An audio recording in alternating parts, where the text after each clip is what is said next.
Kurang tidur, lemas, dan tak bersemangat mengawali hari Anda? Ya, situasi seperti ini kerap kali membuat kita memilih untuk konsumsi kopi agar tubuh terasa segar. Bahkan, kopi bisa mengusir rasa ngantuk. Tak hanya pria saja, kini wanita pun gemar sekali mengonsumsi kopi. Minuman yang satu ini bahkan memiliki ragam jenis loh. Tak hanya kopi hitam saja, kopi juga bisa dicampurkan dengan aneka bahan lainnya, seperti susu, gula aren, dan karamel, sehingga mengubah rasa pahit kopi menjadi lebih disukai oleh penikmatnya. Kopi sebenarnya minuman yang menyehatkan, tapi hal ini masih menjadi pro kontra di masyarakat kita. Sebab kopi yang dengan beragam jenis pengolahan serta menjadi lebih manis, mungkin saja bisa membahayakan kesehatan kita ya pemirsa. Wah, benar tidak ya? Fakta atau mitos nih? Eits, tapi jika mengonsumsi kopi dengan olahan dan takaran tepat, ternyata bisa menghindari kita dari penyakit tertentu. Benarkah demikian?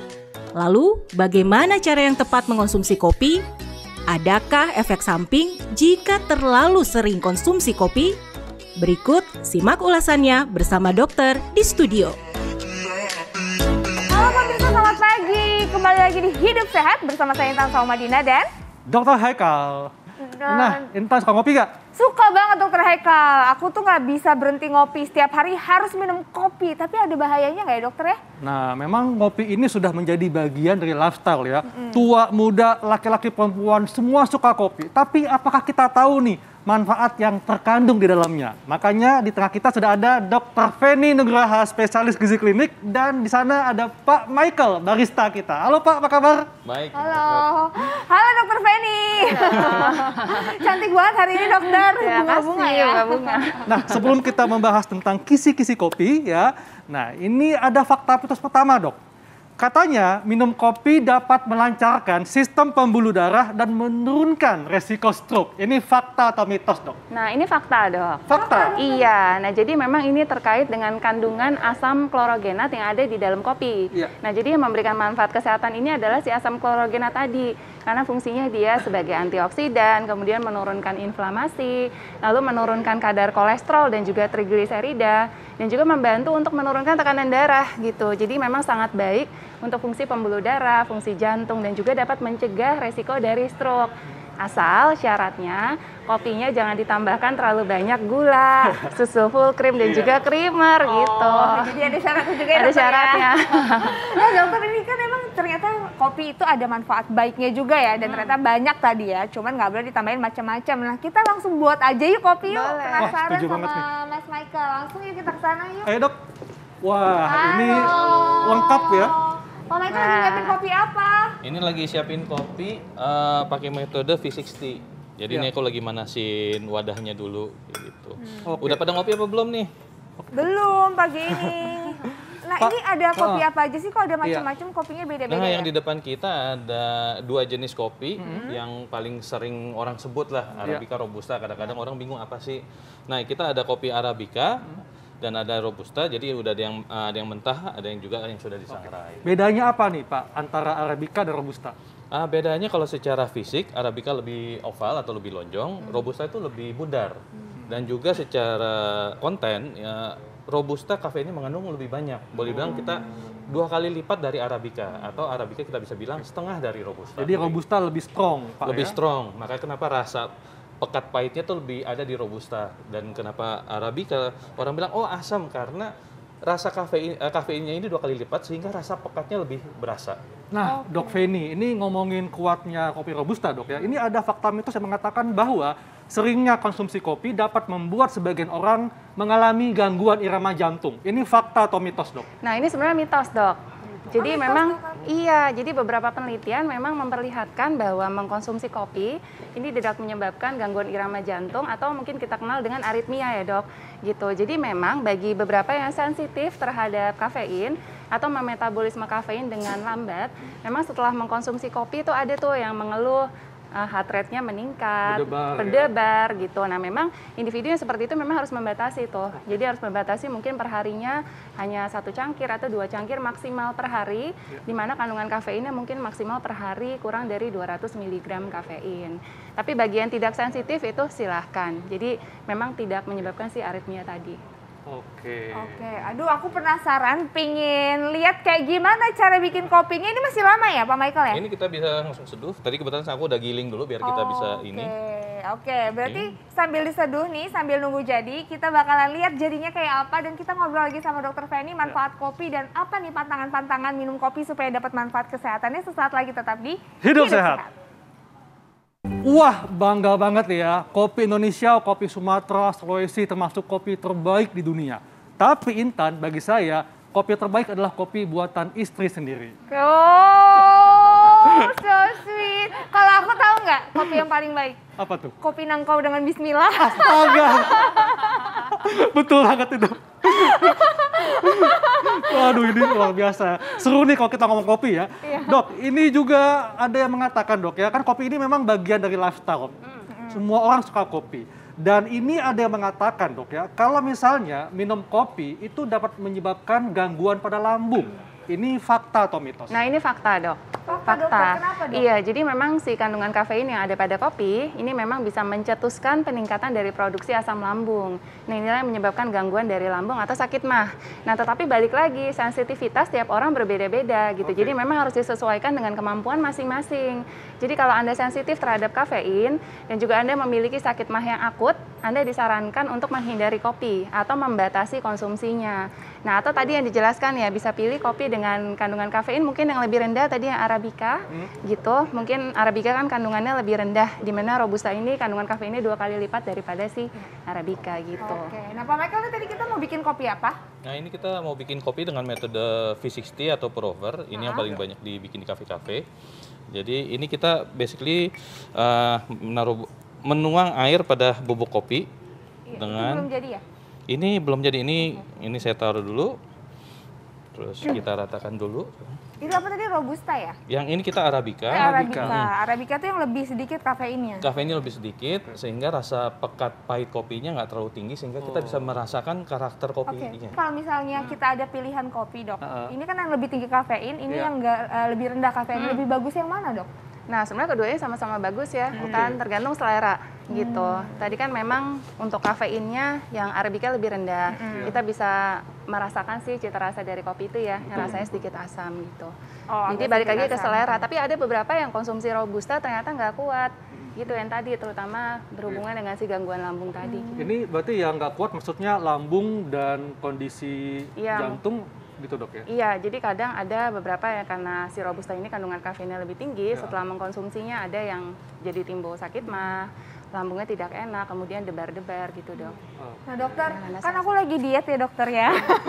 Dokternya dokter Feni ya, tahu lah ya dokternya dokter Feni.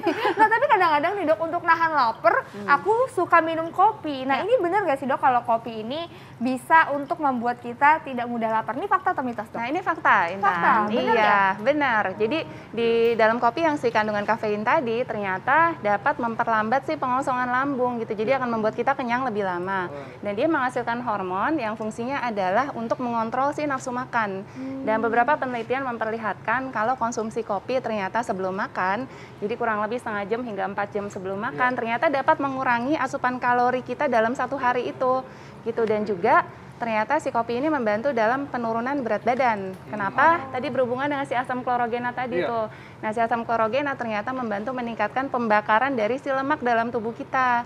Sehingga cadangan lemaknya berkurang, berat badannya bisa turun. Gitu. Tapi kopi yang seperti apa dok? Kopi hitam atau boleh jadi pakai? Sebenarnya si asam klorogenat ini kandungannya paling tinggi tuh di kopi yang belum diproses atau disangrai. Jadi mungkin yang masih seperti ini ya, masih yang belum diproses. Jadi belum di roasting gitu. Jadi ini asam klorogenatnya lebih tinggi dibandingkan yang sudah diolah. Tetapi untuk seperti ini mungkin agak sulit ya. Agak sulit karena untuk dia diolah ketika jadi sangat keras sekali. Sangat keras. Jadi perlu alat giling yang benar-benar sangat kuat untuk menghaluskannya. Oke. Nah, kopi seperti ini tetap ada asam klorogenatnya tapi agak sedikit berkurang gitu karena pemrosesan. Ini kayaknya kopi udah mulai jadi nih Pak Michael ya. Wah ini Dokter Haikal udah ngomong. ini karena spesial loh, langsung diracik oleh baristanya nih. Iya. Nah, Tapi ini kalau dokter misalnya kita belum makan dokter, konsumsi kopi. Ini gimana dok? Masalah nggak untuk lambung atau gimana? Nah sebenarnya disesuaikan dengan kemampuan masing-masing ya Intan, karena tiap orang beda-beda. Ada orang yang memang bisa minum kopi seperti saya, contohnya bisa minum kopi pada saat kosong perut juga aman-aman aja. Tapi beberapa lagi yang sensitif, ketika minum kopi pada saat kosong perut langsung asam lambungnya naik, kemudian lambungnya tidak enak. Iya. Jadi disesuaikan dengan kemampuan masing-masing. Kalau tadi kan Dok Vini bilang mengatakan bahwa kalau misalnya kopi yang baik itu kopi yang memang tidak dicampur-campur creamer banyak, gula yang banyak. Nah, kalau dari Pak Michael nih, Pak sebetulnya ketika meracik kopi itu apakah ada perbedaan? Artinya racikan seperti apa yang membuat kopi akan menjadi lebih baik khasiatnya? Nah, di kopi ini yang menarik, di dalam kopi ini ada dua hal, satu yang larut dan satu yang tidak larut. Nah, yang larutnya ini sekitar maksimal itu cuma sampai 28-30%. Tapi kita di kopi yang kita mau larutkan adalah sekitar 18-22% maksimal. Karena lebih dari itu, yang rasa yang kurang baiknya itu ketarik. Jadi kita mencoba menarik sekitar, kalau target 20%, sehingga semua yang baik dari kopi kita bisa nikmati. Jadi ibaratnya kalau lebih dari itu, ibaratnya kayak kita seduh teh lama sekali, sehingga rasa pahitnya nggak nikmat itu kita rasakan kayak gitu. Oke, jadi itu ya. Nah, Dokter Feni, bagaimana dengan liver dok? Karena ada fakta dan mitos yang beredar bahwa katanya mengkonsumsi kopi ini bisa mencegah penyakit liver. Ini fakta atau mitos dok? Nah itu fakta. Fakta? Intan, iya. Karena tadi tuh yang si kandungan si asam klorogenat tadi, balik lagi, si asam klorogenat ini dia berfungsi untuk menurunkan resiko dari fatty liver atau perlemakan hati. Dan juga ada kandungan diterpen namanya di dalam kopi. Ini juga sifatnya hepatoprotektif, jadi melindungi dari si fungsi hati kita gitu. Oh, jadi itu ya bisa untuk mencegah liver ya dok? Ya. Intan kan sebagai perempuan dok ya, tentu semua perempuan khawatir ketika memasuki masa usia 50 tahun, itu kan akan ada menopause. Nah, katanya dok, kalau sering konsumsi kopi terlalu banyak, itu bisa meningkatkan resiko terkena osteoporosis. Ini fakta atau mitos? Nah, ini fakta, Dok Haikal. Jadi sebenarnya, iya, jadi si kopi ini kan ketika kita konsumsi, dia bisa meningkatkan frekuensi dari buang air kecil. Nah, sehingga si kalsium juga itu akan terbuang melalui urin. Nah, tetapi beberapa penelitian memperlihatkan di mana dibarengi dengan si asupan kalsium dan vitamin D-nya tuh rendah. Dan beberapa penelitian lain, ini penelitian itu masih inkonsisten. Jadi beberapa penelitian lain memperlihatkan ternyata konsumsi kopi tidak menyebabkan osteoporosis. Jadi penelitian yang memperlihatkan kalau konsumsi kopi menyebabkan osteoporosis, itu beberapa yang konsumsi kopinya tuh terlalu berlebihan dan terlalu banyak gitu. Tapi kalau sehari sesuai rekomendasi hanya sekitar 3 hingga 5 cangkir maksimal, itu seharusnya tidak. Jadi butuh penelitian lebih lanjut dok. Gitu. Jadi memang harus betul-betul yang baik itu adalah kopi yang memang black coffee dok ya? Iya. Tidak ditambahin susu, Iya, gula benar berlebih. banget, benar. Kalau Untuk mendapatkan ditambah manfaat susu itu maksimal. berapa banyak dok bolehnya? Nah, ditambahkan susu mungkin Anda bisa memilih susunya yang rendah lemak atau susu skim yang tanpa lemak ya. Mungkin secukupnya ya agar si rasa dari kopi itu masih terasa dok dan manfaat dari kopinya akan lebih maksimal. Kayak susu almond, susu soy boleh juga? Boleh, Dok? tapi yang tanpa gula, Intan. Tanpa gula ya. Tapi kalau misalnya kopi nih dok udah ditambah-tambahin, biasanya kan orang suka nambahin gula gitu. Itu berkurang nggak sih dok manfaatnya atau? Sebenarnya kalau ditambahkan gula asal tidak berlebihan, gulanya tetap kopinya manfaatnya akan dirasakan secara maksimal ya. Tapi kalau berlebihan lebih dari rekomendasi itu pasti akan meningkatkan kadar gula darah. Malah lama-lama ya bisa diabetes. Penyakit-penyakit gitu. lainnya timbul ya dokter? Iya. Ya. Pak Michael, dari salah satu ini mana Pak yang sudah bisa dikonsumsi ini? Ini bisa nih, mungkin tinggal kita, kalau ada gelas Oke. bisa kita sharing. Intan udah Ini nggak lagi. sabar nih mau Aku nyoba mau nih. dong dituangin, tapi ini mungkin bisa nih pemirsa dilihat ya, ini keren loh, dia jadi airnya nguap terus naik ke atas, nah itu Mendung kayak air di zoom. lagi.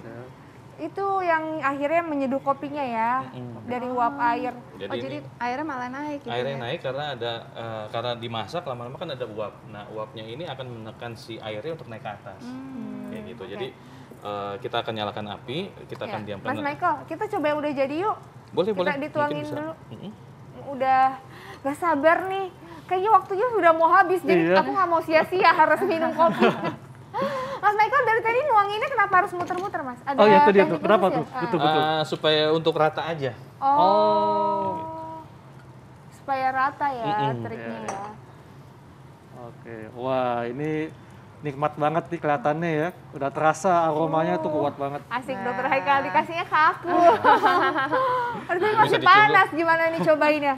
Bisa dihirup dulu. Sampai tercium loh dari sini Wangi banget aromanya. loh, aromanya wangi banget. Ini gimana sih cara supaya kopi tetap terjaga tuh biasanya cara pengolahannya gimana? Nah, kalau biasanya kalau kita di coffee shop, kita simpan dalam bentuk biji.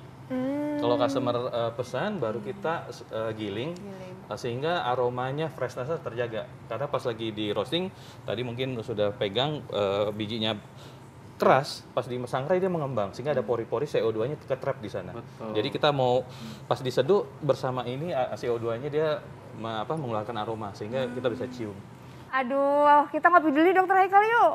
Pastinya Intan. Dan saat lagi kita akan membahas topik ini yang berkaitan juga nih. Kalau minum kopi kan bikin badan anget ya. Tapi ini badan menggigil tanpa disertai demam. Apakah ini resiko penyakit tertentu? Kita akan bahas sesaat lagi, tetap di Hidup Sehat.